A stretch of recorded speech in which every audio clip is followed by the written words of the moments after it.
자, 빌립보서 2장 5절부터 11절까지입니다. 교도가시고 마지막 우리 11절 합동합니다. 빌립보서 2장 5절 제가 먼저 읽습니다. 너희 안에 이 마음을 품으라고 그리스도 예수의 마음이니 그는 근거한 하나님의 권세시나 하나님과 공동됨을 취할 것으로 여기지 아니하시고 오히려 자기를 비워 종의 형체를 가지사 사람들과 같이 됐고 사람의 모양으로 나타나사 자기를 낮추시고 죽기까지 복종하셨으니 곧 십자가에 죽으심이라. 이러므로 하나님이 그를 지극히 높여 모든 이름 위에 뛰어난 이름을 주사 하늘에 있는 자들과 땅에 있는 자들과 땅 아래에 있는 자들과 모든 무릎을 예수의 이름에 꿇게 하시고 같이 읽습니다. 모든 입으로 예수 그리스도를 주라 시인하여 하나님 아버지께 영광을 돌리게 하셨나이다. 아멘. 오늘은 우리가 높아지는 비결이라는 제목으로 우리 말씀을 묵상합니다. 우리는 이 세상 살아가면서 높아지기를 원하죠. 오늘 높아지는 그 비결에 관해서 같이 한번 이 말씀은 어떻게 가르치고 있나. 기독교의 하나님과 기독교의 신과는 다른 어떤 종교와 다른 것이 하나 있습니다. 기독교를 이해하는 것 중에 아주 중요한 멘트 중에 하나가 이 메시지입니다. 하나님은 원래 신은 모든 종교의 신은 절대자이시고 위대하시고 저 하늘에 계시죠. 그런데 기독교의 신과는 그 하나님이 우리와 소통하시고 우리와 교제하시고 우리의 죄를 사해 주시기 위하여 이 땅에 스스로 낮아져서 오셨다. 가장 위대하시고 가장 크신 자로서 가장 보잘것없고 가장 작은 자로 우리에게 찾아오셨다는 사실이 바로 하나님의 아들 예수님이 이 땅에 오신 성육신 사건인 것입니다. 기독교의 시작은 이것을 믿음으로부터 시작하게 됩니다. 지난 추석 때 진이와 우리 아들과 저와 이렇게 토론하는데 진이가 이 기독교가 믿어지지 않는다. 여러 가지 많은 것을 이야기했어요. 이 믿음의 시작이 어디냐 하면 하나님이 우리를 그렇게 하나님이라는 존재를 이해하기가 어렵기 때문에 우리에게 교제하시고 소통하시기 위하여 우리 인간이 낮아져서 우리 인간으로 낮아져서 오셨다는 사실을 우리가 받아들이고 믿는 것에서부터 기독교의 신앙과 믿음은 시작됩니다. 이것을 믿지 않으면 성령의 모든 것은 다 믿어지지 않습니다. 오늘 본문에서 예수님이 이 땅의 생애를 소개하는 두 가지 핵심 단어가 있습니다. 하나는 낮추시고 이고 또 하나는 높이셨다는 단어입니다. 스스로를 낮춰서 이 땅에 오신 예수님을 하나님은 지극히 높이셨다라고 성경은 이야기합니다. 얼마나 높이셨을까? 그의 모든 이름 위에 그 이름 뛰어난 이름이 될 것이라고 하셨습니다. 그리고 모든 피조물들이 그의 이름을 높여 그 앞에 무릎 꿇고 그를 경배하며 그를 주님으로 인정하게 될 것이다 라고 이야기합니다. 그러나 예수님은 그렇게 하시기 이전에 먼저 자기를 낮추셔야만 하셨던 것입니다. 그러면 우리는 여기서 신앙의 하나의 중요한 역설을 만나게 됩니다. 진정한 의미에서 높아지기 위해서는 먼저 낮아져야 한다는 것입니다. 오늘 우리는 저마다 높아지려는 출세지향적인 인생을 사는 이 시대 속에서 예수님의 제자로서 낮아짐의 요청을 받고 있는 것입니다. 그렇다면 이 낮아짐의 참 의미를 붙들고 살아가는 우리가 물어야 할 두 가지 중요한 질문이 있습니다.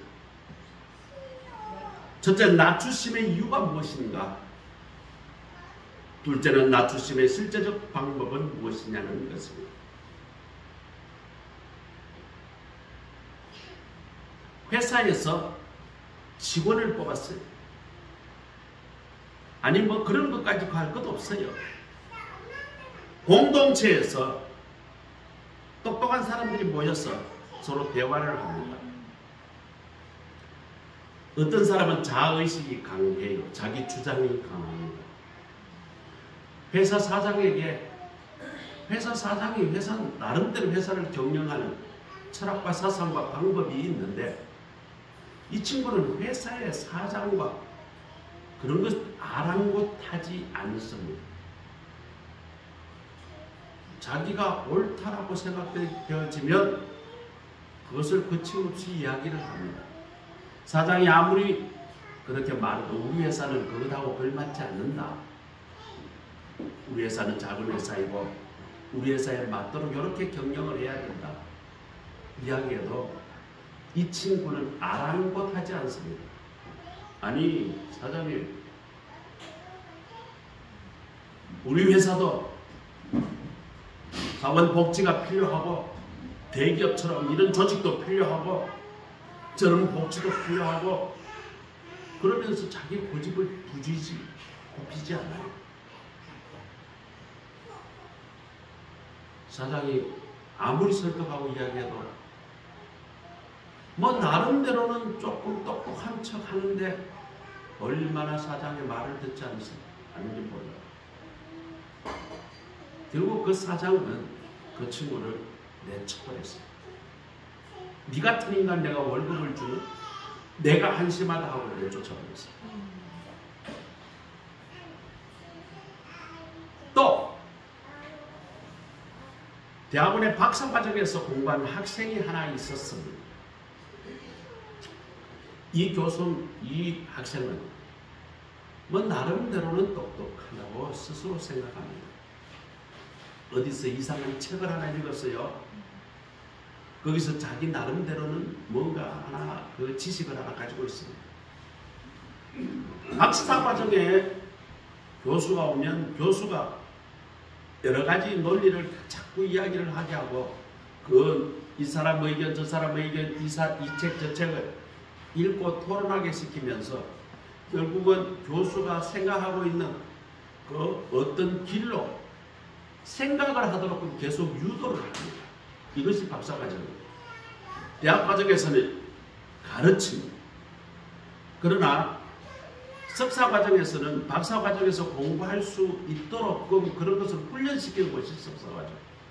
박사는 어떤 주제에 관해서 그것을 스스로 생각할 수 있도록 많은 것을 생각하도록 책을 읽게 만들고 토론을 통해서 폭넓게 생각하고 어떤 논리와 주장으로 그것을 세워나갈 수 있도록 하는 것이 박사과정이에요. 근데 이 학생이 자기가 아주 어디 이상한 걸 얄팍한 지식을 하고 이것을 끝까지 고집을 합니다. 뭐 그런 주장도 있죠. 또 다른 주장도 얼마든지 있을 수가 있고 그런 것으로 서로 이렇게 이야기를 하면서 나름대로 교수가 이렇게 한쪽 방향을 이렇게 큰 방향을 가지고 끌어가야 되는데 이 친구는 수업이 안 됩니다. 자기 주장을 굽히지 않아요.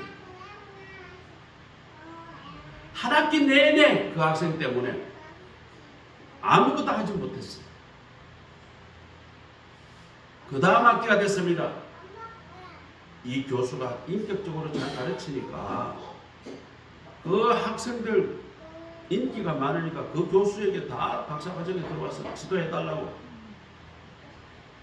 근데 그 학생도 문제의 학생도 지도해달라고 하니까 교수가 그럽니다. 나는 당신을 가르칠 그럴 생각이 추워도 없습니다. 내 수업에 들어오지 마세요.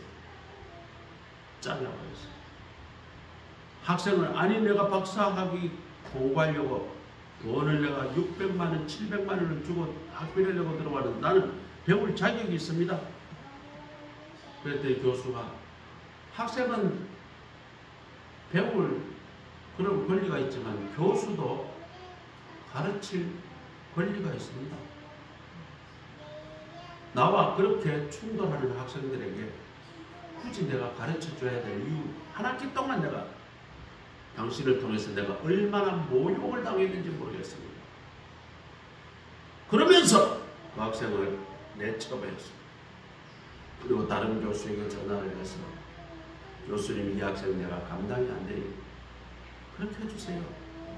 식은방을 떨다가 그 교수의 수업을 듣지 못하게 됐어요. 그 학생은 제가 잘 알아요. 저하고 같이 수업을 들었어요.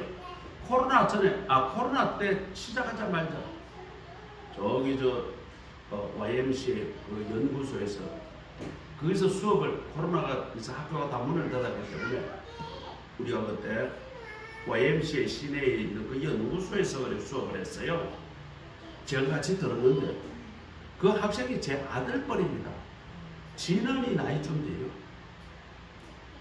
이 학생이 저보고 시발 하면서 욕을 막 맞게 되면서요.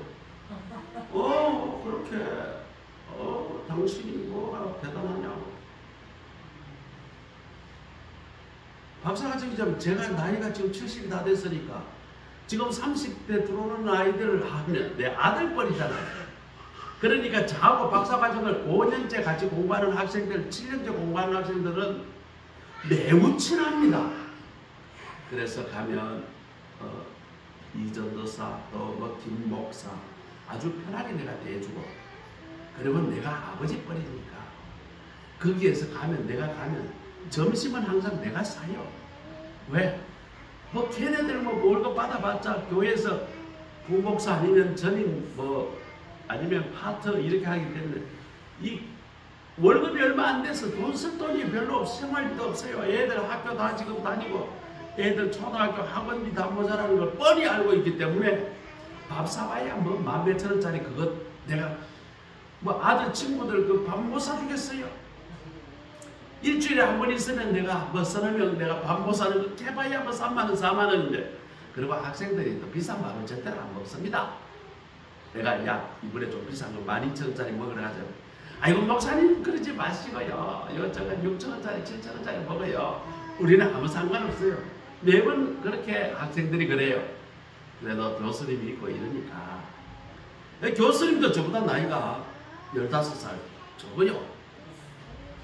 그러니까 그렇지만 내가 교수님을 내가 가끔씩 모시고 그 교수님이 항상 대접을 하고 명절 때마다 선물도 보내고 그렇게 내가 잘 섬겨요. 그러니까 그 연구소 분위기가 말이죠. 그 수업 분위기가 아주 편합니다. 제가 나타나면 목사님 왔다가 아이고 너무 좋다고 그렇게 수업을 이끌어 왔는데, 이 친구가 오더니 왜 똑같은 학생인데 당신이 김 목사, 이 목사, 김 목사님, 이 목사님 이렇게 불러야지. 김 목사, 이 목사 이렇게 부르느냐 하면서 아주 그냥 쌍욕을 해야 되는 거예요. 그래서 내가 그러냐고, 내가 미안하다고. 그런데 당신 나 언제 봤다고 이렇게 함부로 막 욕을 하느냐. 나 당신 알지 못하고 당신 내 모르는데. 그리고 내가 교수에게 이야기했어요. 저 친구가 이 수업에 들어오면 내가 굳이 이 수업에 내가 들어올 이유가 없다. 이번 학기는 내가 그냥 학교에다가 내가 헌금에다 칠 테니까 내가 수업 안 들어오겠다라고 했어요. 교수가 난리가 났어요. 아유 성 목사님 그러지 말고 용서하세요. 아니 인격이 안 된 학생들하고 내가 굳이 배워갈 필요가 뭐 있나. 나이가 지금 70이 다 돼가는데 내가 그렇게 상욕을 들어가면서 젊은 사람하고 내가 어울리기 싫습니다. 교수가 그랬더니 미안하고 죄송합니다. 수업을 안 들어오는 대신 그 대신 수업 영상을 전부 다 동영상을 찍어가지고 목사님에게 보내주겠습니다. 내가 교수님, 내가 그거 하나 더 배운다고 내 인생에 뭐가 달라지겠어요? 너무 마음 쓰지 마시고 그냥 교수님 그냥 그렇게 진행하세요. 그랬던데 제가 얻고 난 뒤에 난리가 나더라고요. 그 학생이 계속 교만하게 굴고 교수를 너무 괴롭혀가지고 한 학기 동안 교수가 아주 그냥 학을 띄었어요. 그러니까 이번 학기에 들어왔는데 교수가 내쳐버려요. 당신 내 수업 들어오면 안 된다.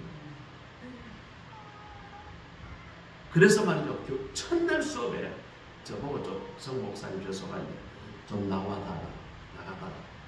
그리고 그 학생들하고 언성을 높이면서 싸웠더니 결국은 나중에 그 교수님도 전화가 왔어요. 성 목사님 그 학생 다른 곳에 내보냈으니까 다음부터 수업 왔어요. 오늘 본문으로 들어갑니다. 예수님이 자신을 낮춘 이유가 뭘까요? 첫째, 우리를 섬기기 위해서 예수님은 낮아지셨습니다. 하나님과 동등하신 예수님은 자신을 비우시고 이 땅에 오신 것은 종의 형체를 갖추기 위해서다라고 오늘 본문은 기록합니다. 종이 하는 일은 섬기는 일입니다. 그러나 섬기기 위해서는 먼저 자신을 낮춰야 섬길 수가 있어요. 뻣뻣해야지 무슨 종이 섬기겠어요. 낮아져야 되는 거예요. 그래야 섬길 수가 있는 거예요. 예수님께서는 제자들의 발을 씻기 위하여 먼저 자신의 허리를 굽으시고 수건을 걸으시고 제자들의 발을 대야에 담그시고 그래야 발이 씻겨지잖아요.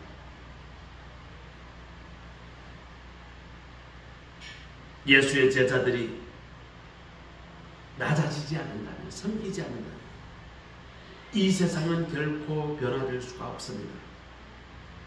자신을 낮추기 거부하는 사람 결코 남을 섬길 수가 없죠. 세상은 지배하는 것으로 변화되지 않습니다. 그래서 이 세상에서 제일 높으신 분이 섬기기를 결심하신 것이 바로 예수님이십니다. 예수님이 하나님과 동등하다는 뜻은 무슨 말입니까? 하나님만큼 높으시다는 분이시죠. 그런 예수님이 자신을 낮추시고 섬기는 종으로 오셨다면 우리가 섬기지 못할 이유가 어디 있겠어요? 하영준 목사님이 살아계실 때에 우리 집사람하고 온누리 교회에 자주 갔어요. 온누리 집회도 자주 갔어요. 설교를 많이 들었습니다. 하영준 목사님이 자랑하는 것 중에 하나가 있어요. 우리 교회 장로님들은 집회가 있으면 사람들이 워낙에 많이 모이니까 화장실이 말이죠. 사람들이 너무 많이 쓰니까 너무 지저분한데 장로님들이 전부 다 그냥 비닐장갑을 끼고 말이죠. 고무장갑을 끼고 전부 다 달라들어가지고 화장실 청소를 하신다는 거예요. 장로님이 그냥 다 하는데 그 냄새나는 그 사람들이 하도 많이 쓰니까 어떤 사람은 그냥 그 변기에다가 안 사고 남자들은 바깥에다가 저 사고 그러면 장로님 잽싸게 가서 물로 다 닦고 소독하고 그렇게 잘 섬긴다는 거예요. 장로님들이 말이죠. 선수 그렇게 고무장갑을 끼고 그렇게 청소도구를 쓰고 약품을 들고 비누를 들고 뛰어다니면서 청소하는 모습 보니까 성도들이 말이죠. 미안해가지고 같이 변화를 받아가지고 더 청소 동참한다는 거예요. 장로님이 그랬으니까 차들이 얼마나 모여서 뒤죽박죽 되는데도 사람들이 말이죠. 장로님도 저래 섬기는데 우리가 이래서 되겠느냐고 그런 자랑을 설교 때마다 하시는 거예요.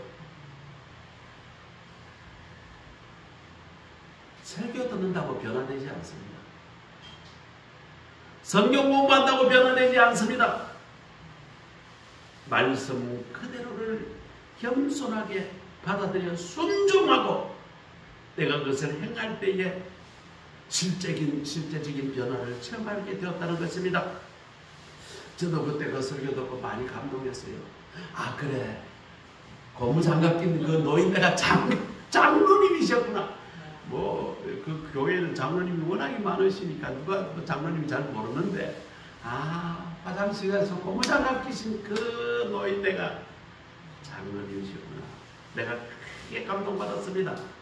우리 교회 성도들 모두 이와 같이 낮은 자로 섬기는 우리 모두가 되시기를 소원합니다. 자, 예수님은 또 우리를 구원하시기 위하여 낮아지셨습니다. 예수님의 낮추신 이유가 뭘까요? 그저 우리에게 뭐 잘 섬기고 우리에게 뭐 그 정도가 아니에요. 마가복음 10장 45절에 인자가 온 것은 섬김을 받으려 함이 아니라 도리어 섬기려 하고 자기 목숨을 많은 사람에 대해서 올려주려 함이라. 예수님께서 섬김의 결정으로 자기 목숨을 십자가에 내어 놓으셨다는 말입니다. 그 결과로 많은 사람이 속죄함을 얻고 구원을 받게 되었다는 말입니다. 그래서 오늘 본문 2장 8절, 오늘 읽은 본문 2장 8절에 자신을 낮추시고 이 땅에 오신 예수님은 죽기까지 복종하시고 십자가에 죽으셨다라고 증거합니다. 우리가 어떤 사람을 구원하려면 먼저 우리가 섬겨야 합니다. 아직도 우리의 사랑하는 사람들이 구원받지 못한 이유는 아직도 우리가 그 사람에게 섬김이 부족하기 때문에 예수 교회를 안 믿는 거예요. 내가 진정으로 예수 그리스도의 사랑을 그분에게 섬길 때 그분이 감동을 받아가지고 아이고 나도 우리 안구원사 닮아가지고 이 교회에 예수 믿어야 되겠다 이런 생각이 드는 거예요. 우리 윤 집사님이 저렇게 잘 섬기니까 나도 예수 믿어야 되겠다.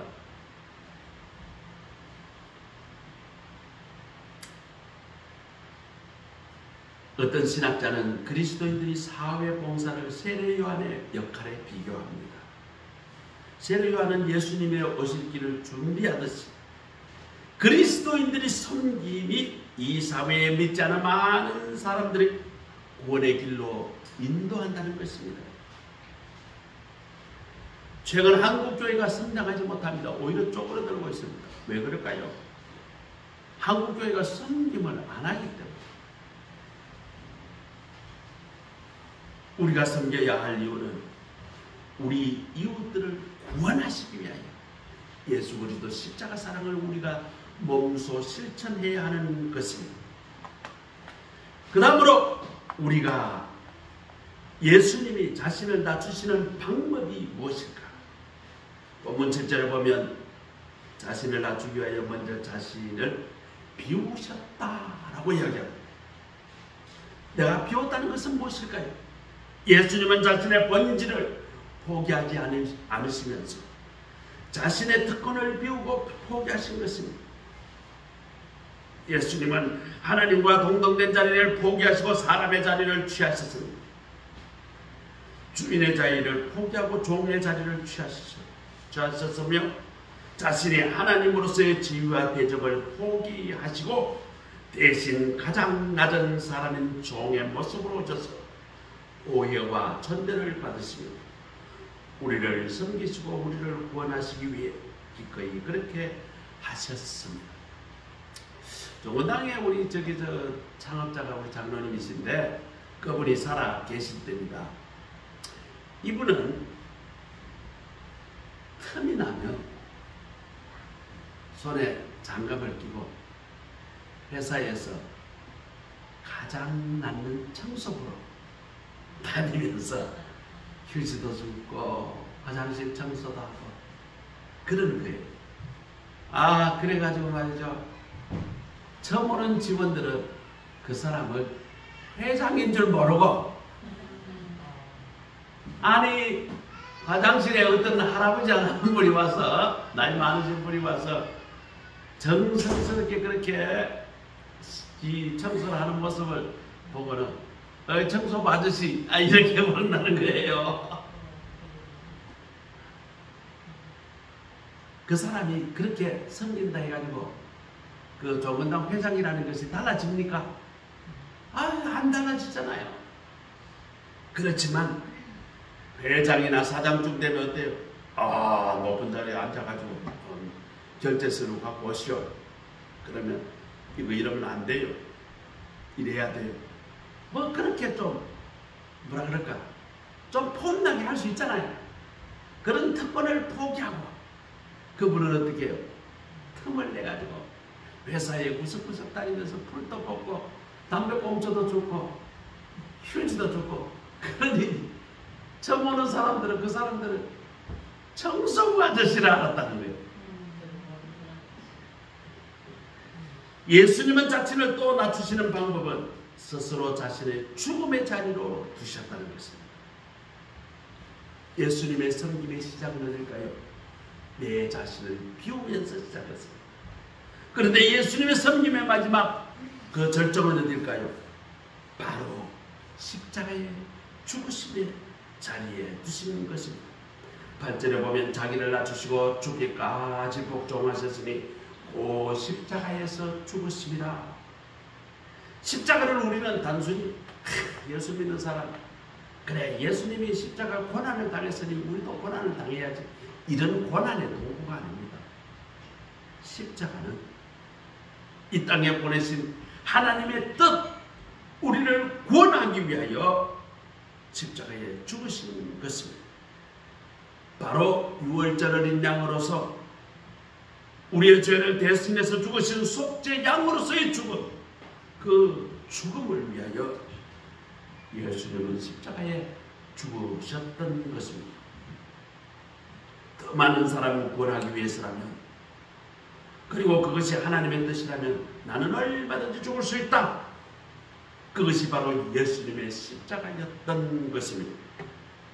그러면 우리는 이 본문의 내용을 우리는 어떻게 해야 하는가? 우리의 삶에 어떻게 적용해야 하는 것인가? 라는 것이죠.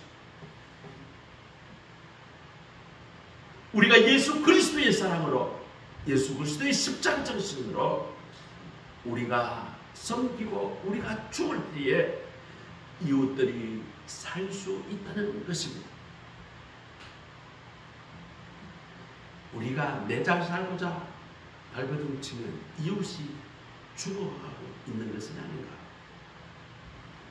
예수님은 우리를 살리고자 자신의 죽음의 자리를 스스로 선택하셨습니다. 그런데 우리는 양보하지 못하고 우리가 져주지 못하고 죽어주지 못합니다. 오죽하면 그 안희숙 여사가 이런 말을 했어요.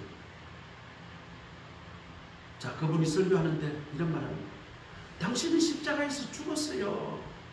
당신의 성질과 죄악된 모습은 십자가에서 이미 예수님과 함께 죽었어요. 그런데 예수 믿는 사람들이 안 죽는다는 거예요. 성질 빠락빠락 낸다는 거예요. 그 죄성이 그대로 드러난다는 거죠. 바울 사도도 이런 이야기를 합니다. 나는 날마다 죽노라 라고 고백을 합니다. 그런 또한 로마서 6장 11절에 그리스도인들은 마땅히 자신을 죄에 대하여 죽은 자로 여기고 살아야 한다 라고 가르치지 않았습니까? 믿음의 역설은 우리가 죽기로 결심하는 순간 우리가 살기 시작한다는 것입니다.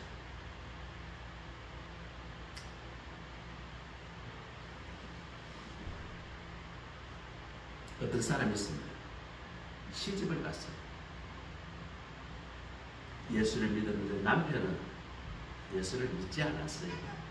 우리 안고산처럼 안고산이 교회 잘 다니고 시집 가서 잘 살고 예수를 잘 믿고, 남편은 뭐 성실합니다. 그런데 말이죠, 남편이 말이죠, 고집을 피면 논리가 없습니다. 똥고집이 그렇게 셉니다. 부인이 조곤조곤 이야기해도 도무지 듣지 않습니다. 속이 터져서 가지고 그냥 죽을 것 같습니다. 이 인간하고 살아야 되나? 그래서 말이죠, 내가 죽어야지. 예수님도 저 죽었다는데 내가 죽어야지. 그래서 어떤 때는 참고 또 참고, 정한 자도 주면 예수님이 십자가에 죽기까지 했는데 내가 좀 참으면 내가 죽게 하겠나, 그러면서 또 참았다는 거예요. 그러다가 애들이 시집 장가 가고 하는데 남편이 한번 당신은 내가 그래 말도 안 되는 똥꼬집을 피웠는데 어떻게 그렇게 참느냐고. 그래서 아내가 그랬다는 거야. 내가 예수님 아이라서면 어떻게 참았겠노? 내가 예수님 때문에 참고 지금까지 살았다. 그랬더니 그 남편이 그런 이야기. 그래, 그 예수 나도 믿어볼게. 그러면서 교회를 따라가가지고 예수를 믿었다는 거예요. 예수님의 제자 되기를 구하는 오늘 여러분과 저는 어떻습니까?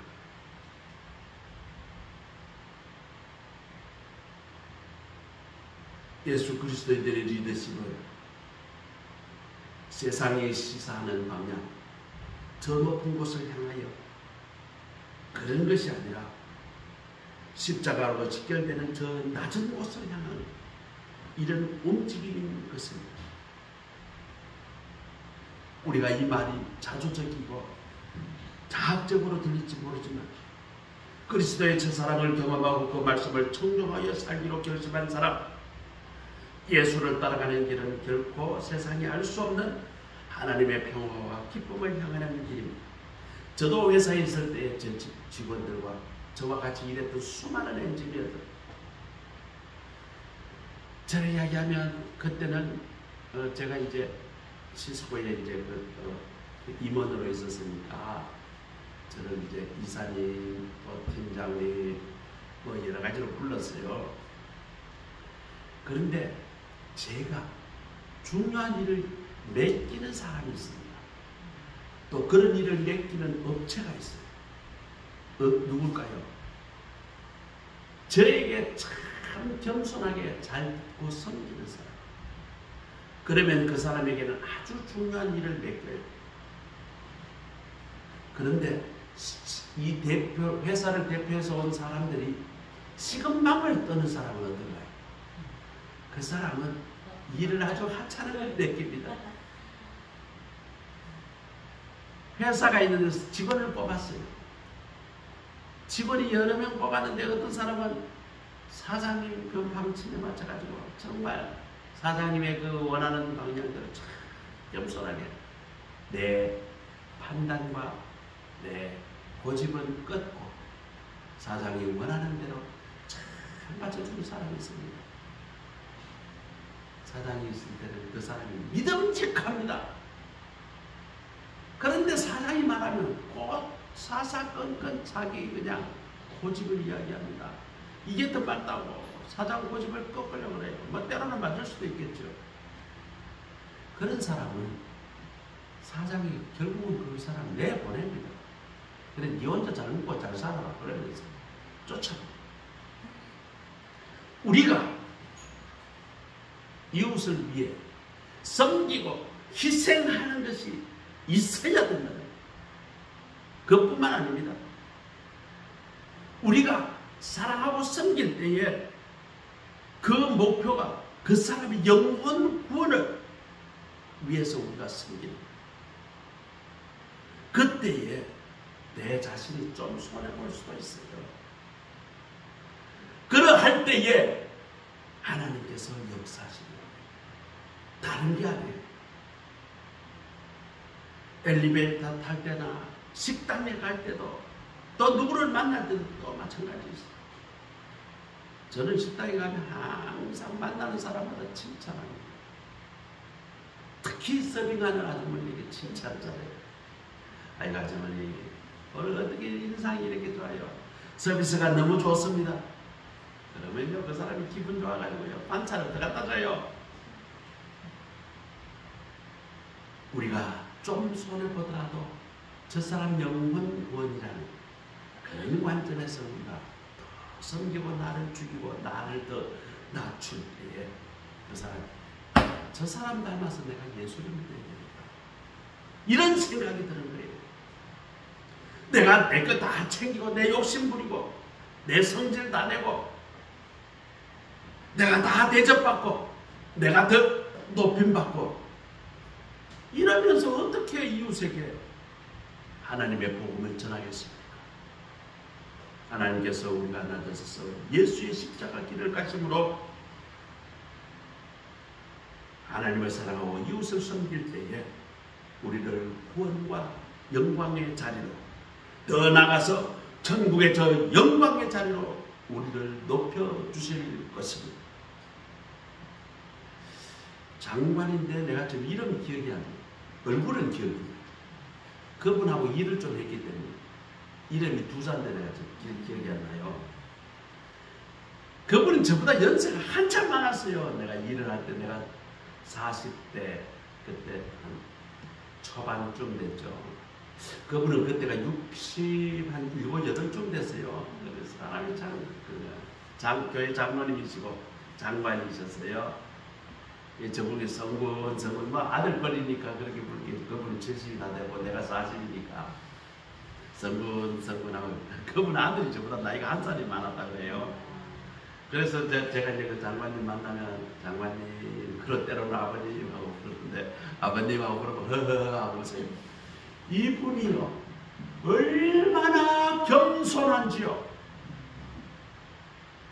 그분은 미국에서 박사학위를 받으시고, 뭐 아주 그냥 유명한 그 대학의 박사학위를 받으시고, 우리나라 서울대 교수를 하시다가, 카이스트 박사 그 교수를 하시다가, 대통령이 특별히 채택을 하셔가지고 장관을 하신 분이에요. 그리고 우리나라에 큰 역할을 하셨는데, 그분이 나 같은 사람들, 아니 뭐 별 볼 일 없는 사람 만났는데 얼마나 겸손하게 말씀을 하시고 저 이야기를 얼마나 재밌게 들어주시는지, 그분이 뭐 그거 몰랐겠어요.